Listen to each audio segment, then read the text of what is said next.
So you heard the strategy. LAX is going to start in the left lane, and here is Anthony Avery Spar to get things going.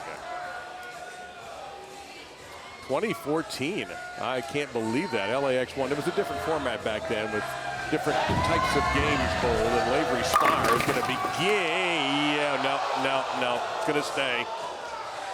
It's going to stay. I can't believe that it did, but it did. And this is the race to 2. You win a point if you win the first game. You win a point if you win the second game. You win both games, you're moving on. If we're tied after 2, we'll have a 1-ball roll-off to determine the winner. Darren Tang. Flush.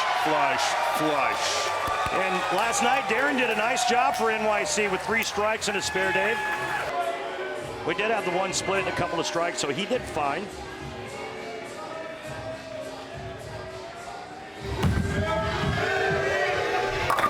Like a different ball than he had last night. Yeah, he's using a different orb tonight, but that looked like it was a little left to target off his hand. And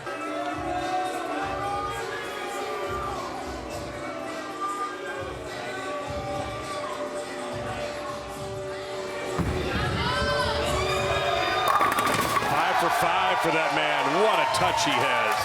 That looked like it was supposed to be a ring and 10, and then right at the last minute, the 6 catches enough of the 10 pin, but I'm not sure you can roll the ball on the lane any prettier than that.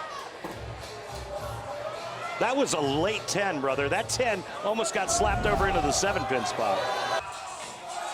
Just another exceptional year for the guy who's in the front runner for Player of the Year again. Big angle. Oh, wow. How does he do that? 24 out to 6. Look at strike track there. Speaking of somebody who was perfect last night. Yes, sir. Shot out of a cannon.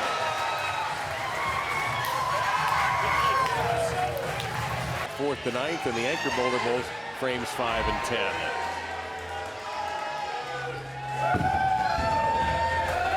There you go. Buried that 8-9. That's how you do it.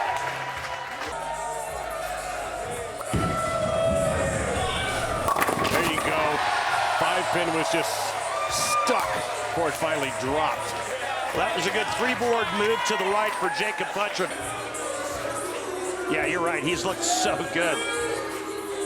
I think you're getting a good look at Stu at his best and the talent he has and the touch.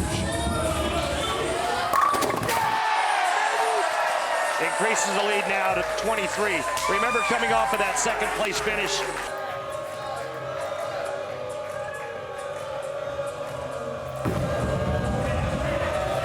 Insane. Wow. Insane. A little right of his last one, but look at these numbers. I mean, that is playing some incredible angles. They're getting smoked right now. Dick Allen with a strike here to close out game 1. Another flat 10. So what does he have to do differently? He's got to get a different ball in his hand because that ball is DOA when it's getting to the pins. If he makes it, they'll capture game 1. And he missed it. Now, Sherman, he strikes out. We go to a roll-off game 1. Unbelievable. All right. Let's see what he can do. He doesn't need 3 right now. He needs 1. Remember his first shot, 3, 6, 9, 10. 2 straight, gets a break. Look out. No. Again, the same kind of shot we saw earlier. And the missed 10-pin in the 10th frame does not hurt LAX.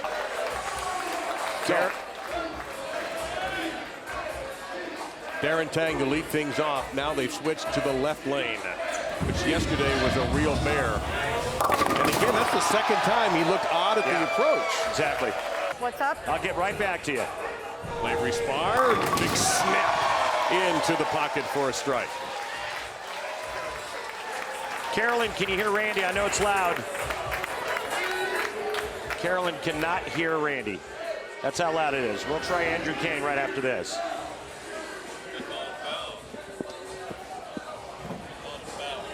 There was a foul called on...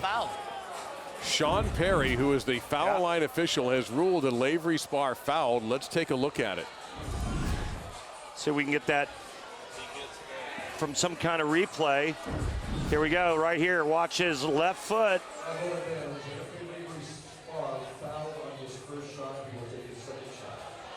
That's a foul. Then he pulls his foot back off of the approach. And no, we don't have replay in bowling. We have a line judge that watches all the players, and he's the determining factor as to whether or not the players stay behind the foul line. So Lavery Sparr's got to make an emotional recovery and get a spare out of this. It's the best he could have done. Yeah. And you know what? If you're going to do it, the count doesn't hurt you Exactly. in the first frame. And we're just going to try to pour as many shots in there as we can and just ride it out, and hopefully we can get the second game. Thank you, Andrew. Kyle Sherman, who had the opportunity to tie the game in the first match from the anchor position. It's the beauty of team bowling. Watch the numbers on the right. Wait a minute. Oh, no. What on earth was that? I saw that happen to him a couple of times at the Touring Players Championship against Anthony Simonson. That exact same hit. Ring 10 with the 7-pin.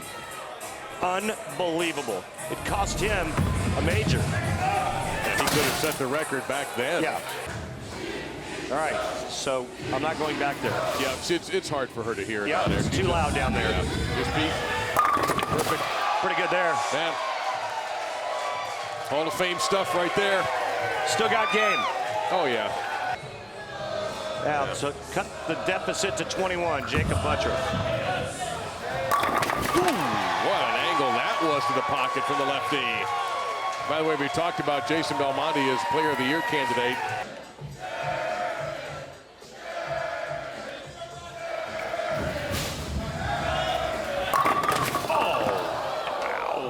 Violent ringing 10 against Kyle Sherman.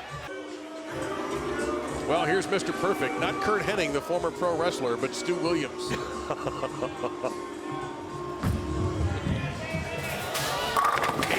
a row. Hey, Mr. Big Shot. Who do you think you are? It's the foundation frame, the 9th frame.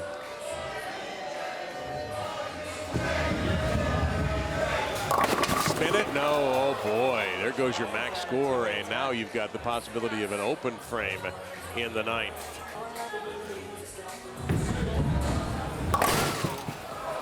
Had to try something. You just can't. How to go for it? If you like watching a bowling ball curve, swipe right and watch this.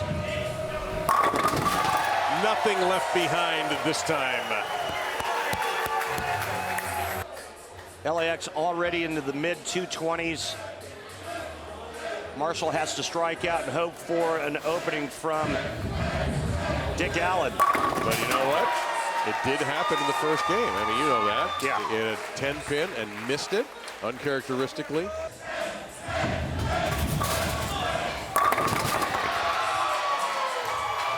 Okay. I think he figured that one out. That was a beauty. All right. That's all you can do. Yeah, he's giving him a chance. LA needs a mark. And Dick Allen has not looked like Dick Allen tonight. Well, he's going to have to knock one more down. And then a few after that. Good enough? Has to make. Got to make it. He did. Now it's not completely over because they still need 7. Oh my God, he almost fell over. He's okay, though. It's okay. It is over. LAX is in the PBA League Finals.